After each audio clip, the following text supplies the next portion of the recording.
Ladies and gentlemen, good morning. This is Tosif starting a new live stream after several days. It's been several days since I've done a live stream, so it's good to be back.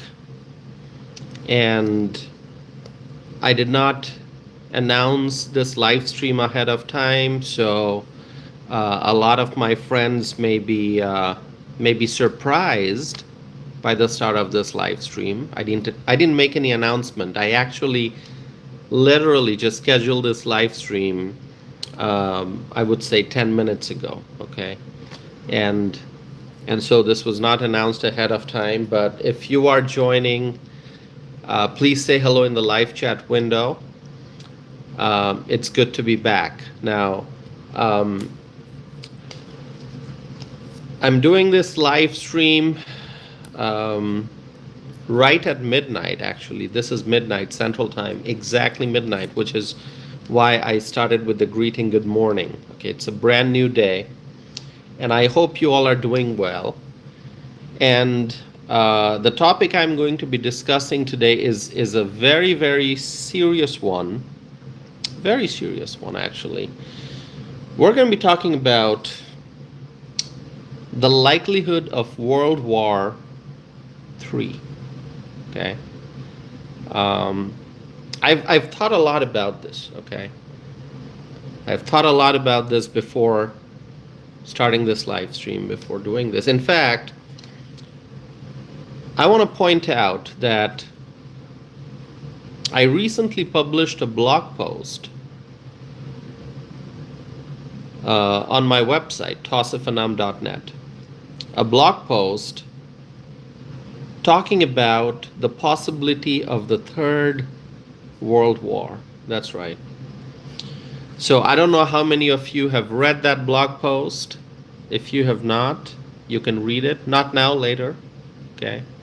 Now I would encourage you to stay here for this live stream, and then you can read that. But before we proceed, I just want to say hello to my friends. I see Frank is here. Frank, good to see you. Lawrence, thanks for being here, Lawrence. Evelyn from Vegas. Evelyn, thanks for being here. Evelyn is saying good evening because Evelyn's in Nevada. And I'm going to say good morning because I'm in Wisconsin. It's 12:01 a.m. But Evelyn, so good to see you. Z is here. Hello, Z. Salerno has just joined. Okay, that's great, and I hope that more friends will be tuning in. I know this is a bit of a surprise, as I mentioned earlier, because I didn't announce this ahead of time. Welder Bill is here from Vegas. That's great. That's great. Good to see you. Good to see you, Bill. It's been a while. So, my friends, wonderful to see so many of our friends joining here, and hopefully more will be coming in soon. Okay, just 4 minutes into the live stream. Okay, so my friends, I recently published a blog post on my website, tossifanam.net, talking about the possibility of World War III. Okay. And the title of the post is, I'm actually looking at it right now. So if you have not been to my website, please do so. tossifanam.net. Okay, hold on a second. I'm gonna pin that to the top of the chat screen. tossifanam.net. That is my website. So you go there, you can read the blog post, and the title of that post is, how likely is World War III? Question mark. How likely is it? Now, I know there are people out there who don't even want to talk about it. You bring up the topic of World War III, and instantly they have a reaction. They say, we don't We don't want to talk about it. We don't want to think about that possibility. Of course, we don't want war. No rational human being would want war. No one. If you have the ability to think properly, if you are in your senses, if you understand good and bad, if you understand right and wrong, you don't want war. No one wants war. And yet, battles take place, wars take place, armed conflicts take place. Even when we try to prevent war, my friends, wars do start. Even when we try to end an ongoing war, we may run into obstacles. Look at Ukraine and Russia. Look at these two countries, Ukraine and Russia. How long has this war been going on? How many lives have been lost? How many lives have been lost? I can give you a number, and we have discussed this previously. I can give you a number. I can give you an estimated number of deaths that took place because of the Ukraine-Russia war. And as soon as I give you that number is going to change. Tomorrow that number is going to change. Day after tomorrow that number is going to change, because every day that the war goes on, more and more people are dying, more and more lives are being lost. Lives being lost every day, and yet the war goes on. Ukraine knows that lives are being lost. Russia knows that lives are being lost. Other countries in that region, they know lives are being lost. And yet the war goes on.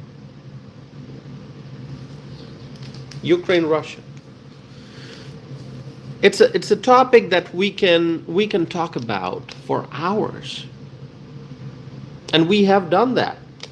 How many times have I talked about the Ukraine-Russia war on this channel? You can add up those number of minutes that I spent talking about that war, and see how many hours you end up with. So my friends, every time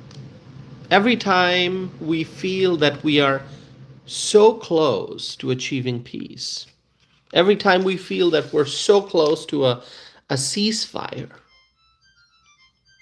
something goes wrong. Something goes wrong. Either Russia does not agree to a proposed peace deal,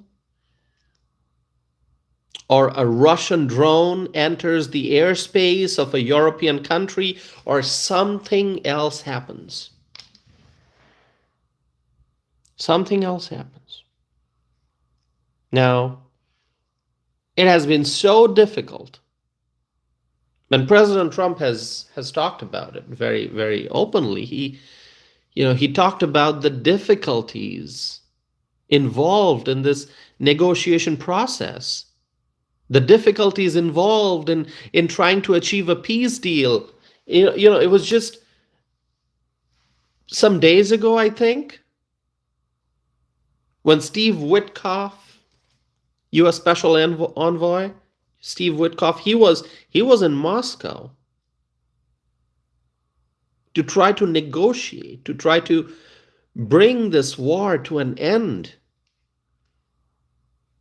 You got the best brains, the most intelligent people in the United States who understand international negotiations, the best and the brightest minds trying to end this war, trying to negotiate a peace deal, and it is not happening.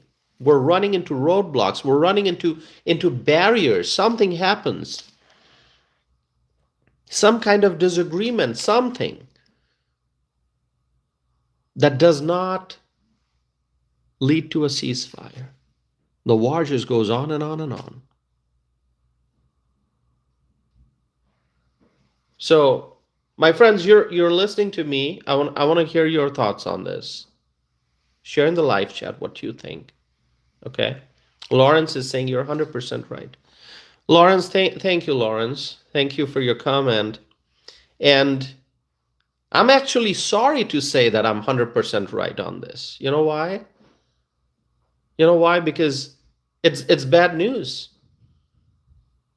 What we want to say is the war is going to end. I want to be 100% right when I say the war is going to end. But here we are talking about the challenges. Talking about the challenges. If I say, oh, there's not going to be a ceasefire tomorrow, the war is going to go on, I want to be wrong. I want to wake up tomorrow and see that this war has ended. But no, it just goes on. And something happens, Lawrence, right? Evelyn, Bill? Something happens. And the war just keeps continuing. Now, we the Americans, we're not close to that region. Okay? Now, don't ask me how many miles from the US is Ukraine, okay? I got to look it up. I did not look up those numbers. You can. How many thousands of miles? I don't know. We're far away from Ukraine. We're far away from Russia. I mean, technically, if you're in Alaska, then Russia is not that far away. I mean, if you think about it, okay. But we're talking about the region where the war is taking place. All right. So I want to be factually correct, because somebody is going to be challenging me and saying, "Oh, Russia's not that far," because Alaska is the United States, and Russia is very close to Alaska, so it's not that far. So Russia is close to the U.S. No, I'm talking about the region where this war is taking place, right? The battlefield. Far, far away from the United States. Okay, it's not anywhere near us, and yet we are the ones taking the lead to help achieve peace. Now, my friends, you know this, our European allies are extremely worried. They have every reason to be worried. That war is taking place right by their doorstep. The Ukraine-Russia war, if it continues, it could drag other countries into the war. Do you believe it when I say that? If this continues. And I don't know what Russia is thinking when they keep sending their drones into European airspace, their jets and their drones into NATO airspace. I should mention that, NATO airspace. When I say European airspace, it's not clear enough. So I got to make it even more clear to state the fact that Russian jets, Russian drones keep violating, they keep breaching NATO airspace. It's dangerous.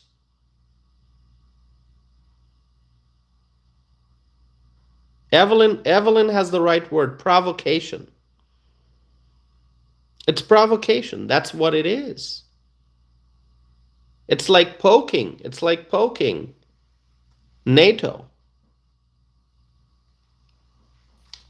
My friends, the Ukraine-Russia war, if this continues, it could drag other countries to war also. And, as I said, if Russian jets, if Russian drones keep violating NATO airspace, how long before NATO countries get drawn into an armed conflict against Russia? It's a real possibility. Now, as I said at the very beginning of this live stream, that some folks they don't even want to talk about it. They just want to keep their eyes closed. They want to keep their ears closed. They don't want to receive any information about the possibility of the Ukraine-Russia war becoming a bigger conflict, drawing other countries into it. But it's a real possibility. As I said, my friends,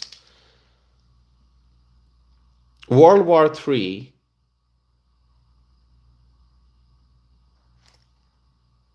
may happen, may not. I don't know. I'm asking you that. That's why I wrote that blog post, which I was talking about earlier. That blog post that I'm looking at right now. Give me a second here. How likely is World War III? And, there's a quote from that blog post that I'm going to read to you. And you can tell me if you agree with what I said or not. And I'm quoting myself. We like to hope that there will not be a World War III. We expect peace to prevail and be long-lasting.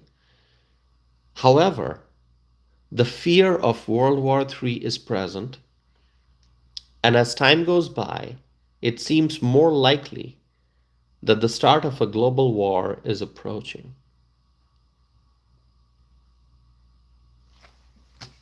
What can I say? You can go read it. You can go read it. We cannot hide from the truth. We can't. So if you say, I don't want to think about it, I don't want to talk about it. Well, my friends, let me tell you, I think about it. I talk about it because we cannot hide from the truth. We cannot hide from the possibilities. Simply keeping the eyes and ears closed will not help us achieve a positive outcome. Simply denying the reality will not keep us happy. You ever heard the saying, ignorance is bliss? The less you know, the happier you are. Yeah, there's truth to that. If you keep yourself insulated from the truth, if you don't want to get information about all the horrible things that are happening around the world, armed conflicts, battles, wars, if you just keep yourself completely insulated from all that information, then you're going to be happy. But my friends, that's not sustainable. In this day and age, in the day of internet, smartphones, advanced devices, laptops, tablets, AI, okay, you can't hide from the truth. You cannot deny reality. And when you look at reality, you see all the horrible things that are happening. People dying on the battlefield. So you cannot hide from the truth. Maybe you can do so for a short period of time, but not for too long. We are not immune when it comes to all the negative forces in the world. You cannot just shield yourself and keep yourself away from the bad news and the negative energy, the negative forces. Okay? If there's war between Ukraine and Russia here in the US, we will be affected, and we have been. You can't say, oh, here I am sitting in Wisconsin, or there you are sitting in, I don't know, Illinois, Nevada, Florida, Ohio, wherever you may be, okay, Utah. You can't say that the Ukraine-Russia war is not going to affect you. It will, because we live in a global economy. And in fact, As American taxpayers, yes, we have been affected by the Ukraine-Russia war because our tax dollars went to Ukraine, right? Anytime the US government gives aid to a foreign country, it's our tax dollars. It's our tax dollars. Now, I'm not going into the debate of whether giving our tax dollars to Ukraine is a good thing or a bad thing. That's not the discussion we're having today. What I'm saying is the simple fact that as long as that war goes on, we will be affected. And to be affected, all you have to, I mean, it's just you live in this country, you are an American, you live in this world, you will be affected by the war in some way, shape, or form. It's going to happen. Okay. Now, if Europe gets dragged into an armed conflict, we will be affected here in the US. That's right. We are the most powerful country in NATO. So you understand.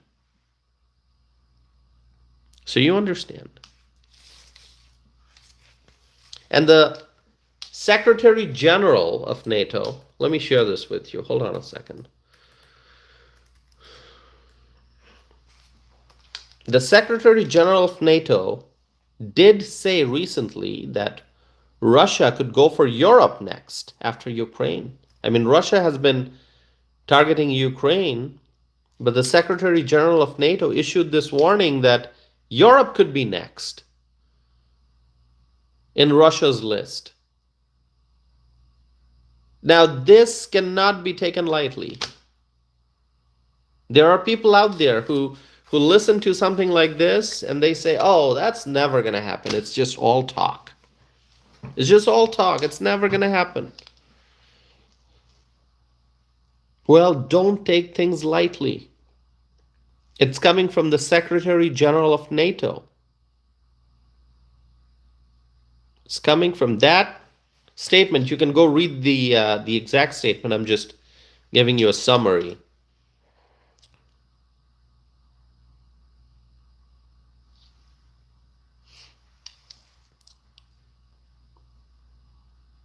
It means that the NATO countries will have to be prepared. The NATO countries will have to be prepared. If Russia continues to be aggressive and if Putin decides to turn the temperature up, then there may be a wider conflict and we could end up seeing World War III. By the way, I have this poll question that you can answer. Okay. The question is, start of World War III sometime over the next 10 years. Very likely, likely, unlikely, or impossible. Now, as I was formulating that question, I had to come up with like a time span, right? Should I ask whether World War III is likely over the next 2 years, 4 years, 5 years, 10 years? You know, it's hard to, when you're asking a question, because I could just ask, okay, do you think World War III is likely? And a lot of people would say, oh yeah, it's likely sometime in the next 50 years, 100 years. No, I mean, we're going to have to look at not the very, very long run, but sort of the short run, okay? I mean, 10 years could be long run, because I put 10 years there. Sometime in the next 10 years, do you think World War III is likely, the start of World War III? 10 years could be long run, but it's not as long as 20 years, 25 years. I mean, you have to understand how the world can change within a few years. I mean, go back 10 years ago. Donald Trump was running for office. 10 years ago, go back to 2015, Donald Trump was running for office. I mean, we're almost into 2026. So we remember what was happening in 2015 and 2016. We remember what was going on in the world 10 years ago. So the next 10 years, it's not that long of a time period. Okay? Especially if you are, anywhere between the ages of, let's say 18 to, I don't know, pick a limit. I got friends in pretty much every age group. I got friends who are in their 20s, 30s, 40s, 50s, 60s, 70s. Okay. So 80s. I'm in the political world. I know a lot of people.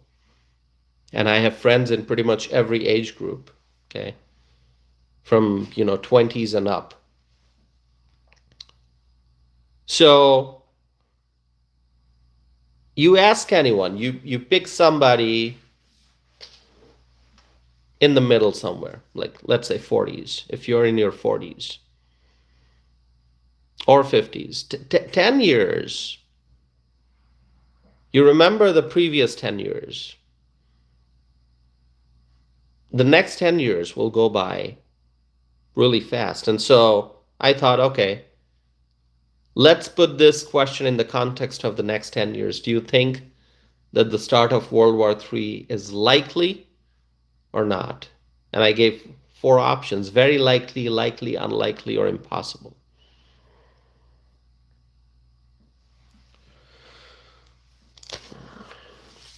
My friends, the question is, are we ready for that?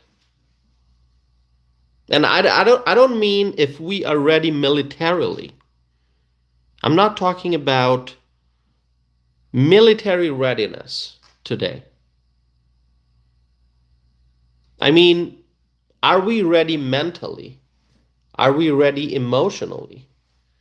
As human beings, are we ready for that possibility that there might be World War III? And you know what? Don't compare this to World War I or World War II. World War III, if it does happen, sometime over the next 10 years, let's say,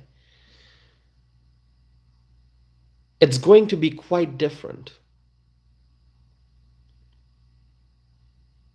There will be drones, cyber warfare, advanced missiles. It's going to look different simply because of technology. The world is not ready for World War III. And yet the likelihood of a global war is high, and it is increasing with time. If you asked me a year ago, December 2024, I would have said, yeah, there is likelihood of World War III. If you would have asked me, I don't know, 5, 6 years ago, I would have said, probably. I mean, there's always that possibility, but when this year started, 2025, I was becoming increasingly hopeful that peace will prevail and be long-lasting. Because you know what, if you look at the overall picture, we have made great progress in achieving peace. The Trump administration stopped the escalation of the conflict between India and Pakistan. The Trump administration helped achieve peace in different parts of the world. President Trump helped stop different wars and conflicts. So as 2025 started, I was becoming increasingly hopeful that the likelihood of World War III is going down. During the Biden years, yeah, I felt, oh yeah, there might be a major war, World War III. But when President Trump came to power, my heart was full of hope, and as time went by, the first few months of 2025, I said to myself, I thought that the likelihood of World War III is going down. It's becoming unlikely, more and more unlikely. But what's been bothering me in recent weeks is this Ukraine-Russia war. Why is it so difficult to stop? It all comes down to, I think, the intention on the Russian side. The intention. In order to achieve a lasting ceasefire, you have to have the willingness for a ceasefire. I think it's becoming very, very clear that Vladimir Putin, he doesn't even want to end this. And now I think the fear of World War III is increasing. As I said earlier, it's not just about Ukraine. Vladimir Putin is trying to poke Europe, as our friend Evelyn said, provocation, trying to provoke Europe.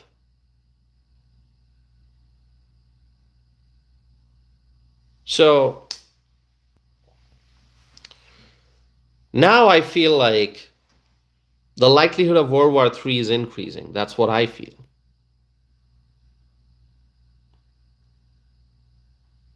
And the question is, are we ready? I mean, listen, I think global conflict in general, problems and different wars and economic issues, a lot of different problems have been gaining momentum over a period of years, decades, you might say. I mean, you just go back and review everything that happened over the last few decades, all right? I mean, all the wars, all the economic problems. Remember the 2008 financial crisis and the conflicts in the Middle East and the Iraq War and the Afghanistan War and the conflicts in Africa, the Ebola epidemic, the COVID outbreak, the inflation and supply chain problems during the Biden years between 2021 and 2024. And the list goes on. It's a long list. So every time there's a major war or a major adverse economic event, we suffer. We human beings, we suffer. We fall behind, we have setbacks, we worry about the future, and anything that happens in the world will affect the economy. So a catastrophic event, whether it's a war or a global financial or global financial turmoil, it will lead to job loss. It will lead to businesses closing. It will lead to factories, slowing down. Stock markets will react. Investors will feel shaky. And real human beings will be impacted. So what I'm trying to say is that we cannot afford World War III. Z is talking about China. That's right. The Indo-Pacific. We cannot forget the Indo-Pacific whenever we're talking about geopolitics. What's going to happen with Taiwan? Is China going to invade Taiwan? That's the big question that many people have. I don't know the answer. I don't.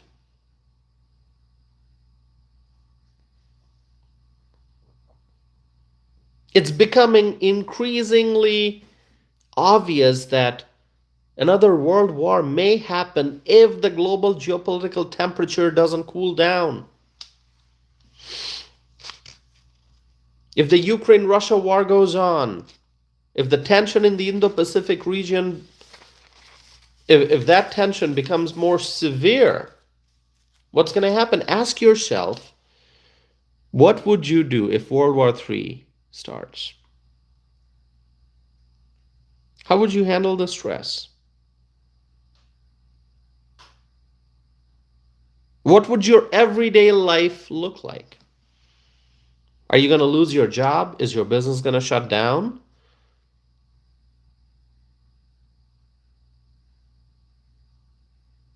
Is your industry going to be disrupted? Are you going to be able to engage in international trade? What's going to happen? Are you going to be able to provide for your family? Are you going to be able to pay your bills? How much is electricity going to cost? Is gas price going to rise?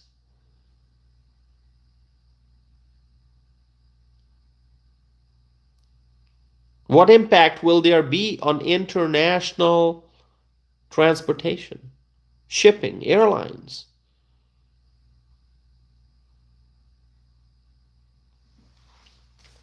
What's going to happen? What will happen to global telecommunications network if there's World War III? Will the internet work?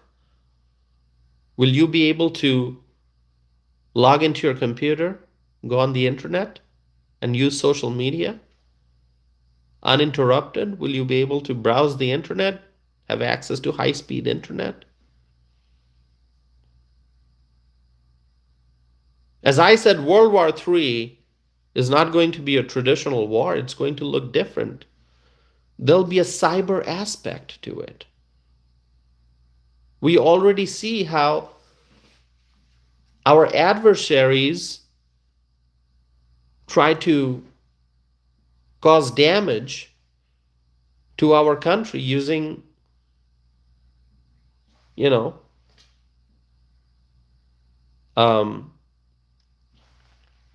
using cyber technology.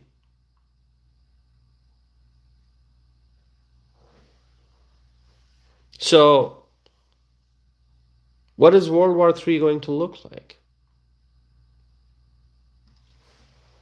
I don't know. Anyway, I wrote that blog post. How likely is World War III? And I'm asking that question to you all.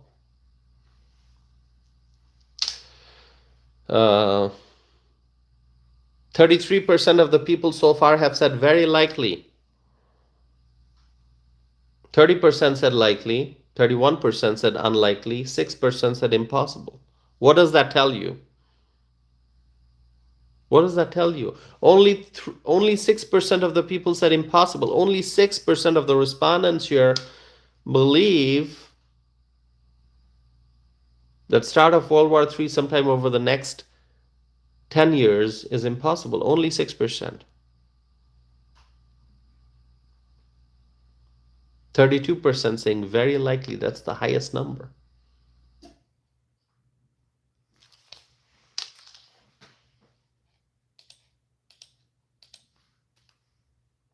My friends,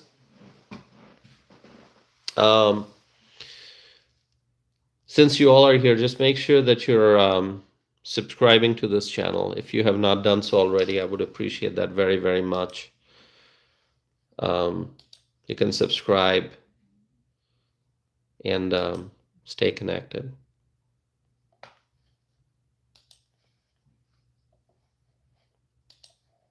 Ask me questions if you want. Share your thoughts. World War III, likely or unlikely?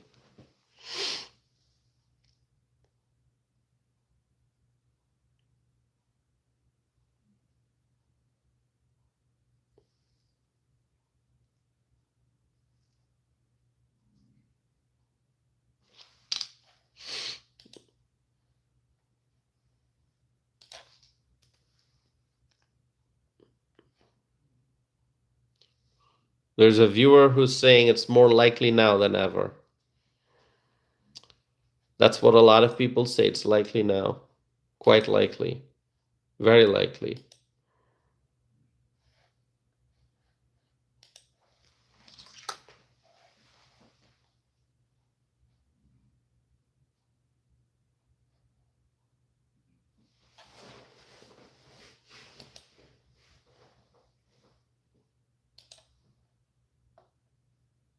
Synergy is saying very likely.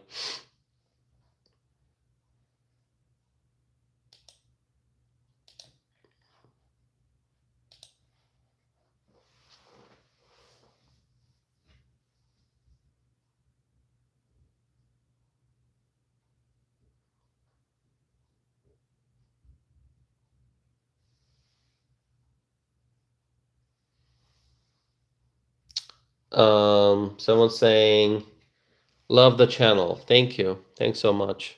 I appreciate it.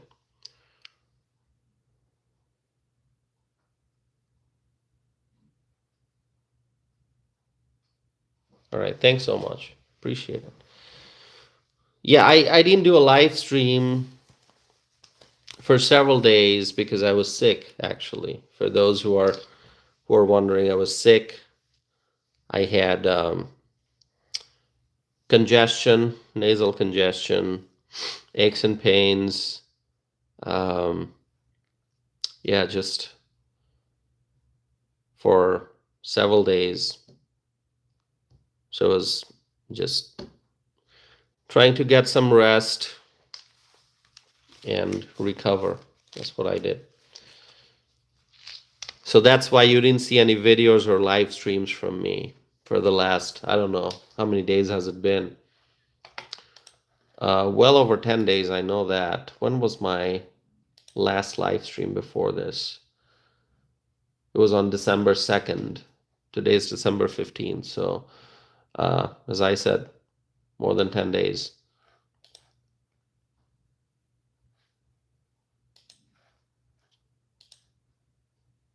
All right. Let's see some questions here.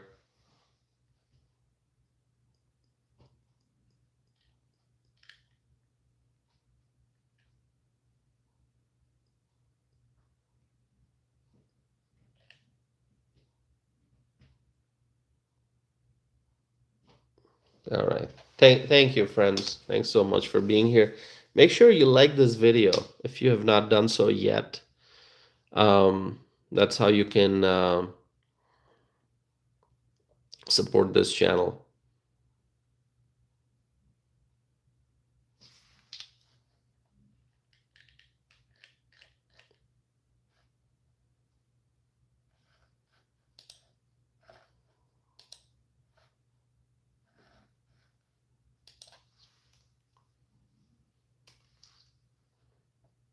Salerno says, Tosif, glad you're feeling better. I am. Thank you, Salerno. I appreciate it very much.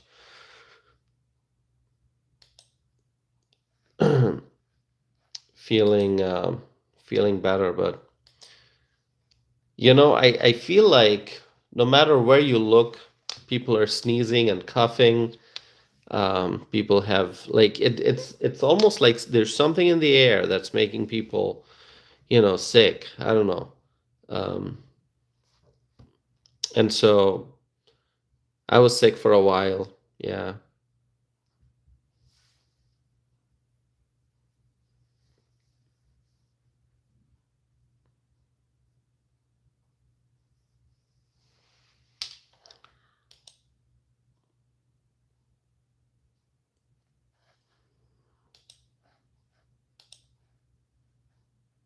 All right. Okay. Well,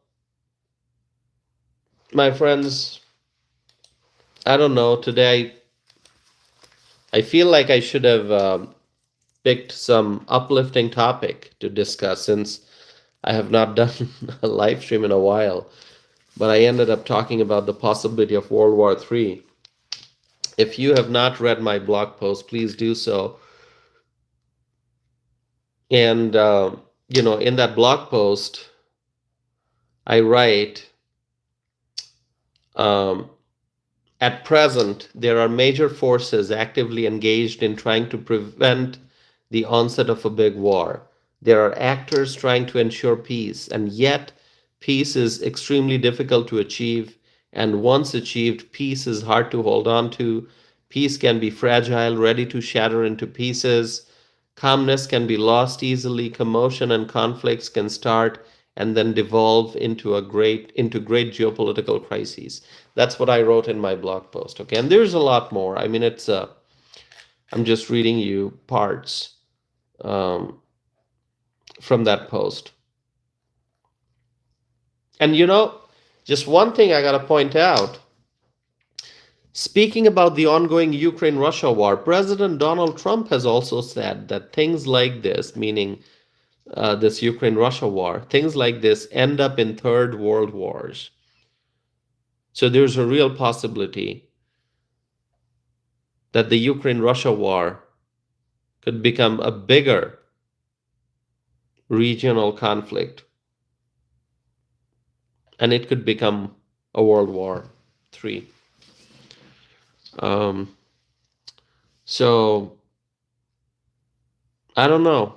I wish I had better news to share, but it is what it is. If you have not seen that post, please do so. Okay. I wrote, when all matters are considered, it does appear that in spite of peace efforts, there is tremendous fear about the possibility of a new world war.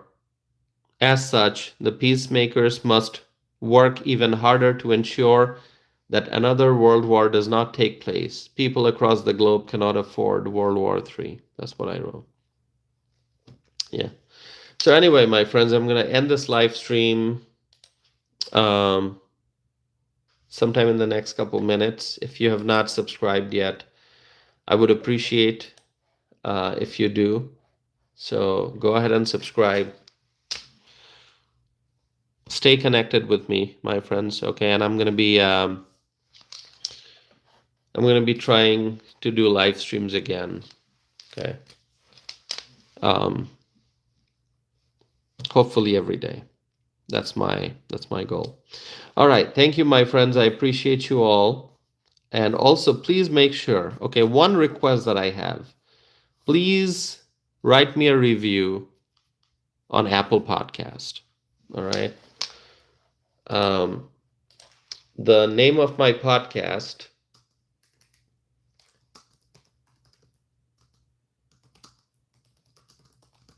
it's Explore and Engage with Anam. Okay, so please look me up on Apple Podcast and give me a good review there. Hopefully a good review, right? All right. Okay. Thank you, my friends. I hope you all stay safe, stay well, stay warm. It's very cold here in Wisconsin. Okay.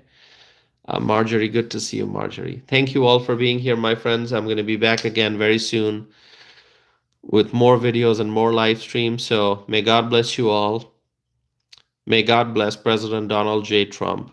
May God bless the Trump administration. May God bless the Republicans in Washington. May God bless the United States of America. May God bless our U.S. allies. And may God bless freedom-loving people all over the world. With that, I'm going to end this live stream, but I'm going to be back again very soon. So thank you, my friends. Have a wonderful night. And I'll see you soon. Thank you.